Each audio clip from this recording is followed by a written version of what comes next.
Hello everyone, welcome back to the channel. Today I will show you exactly how to delete your Apple Cash card in 2025.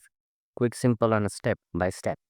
Let's get right into it. First, open the Apple Wallet app on your iPhone. Once you're inside, tap the plus icon in the top right corner.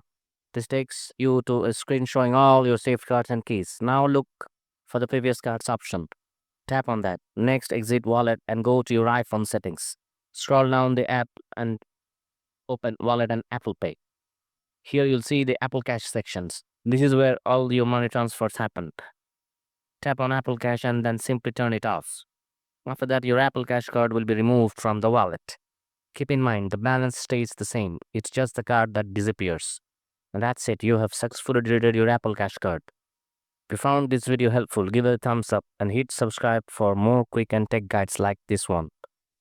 Thanks for watching and I'll see you in the next one. As always, I have promised with the next big thing.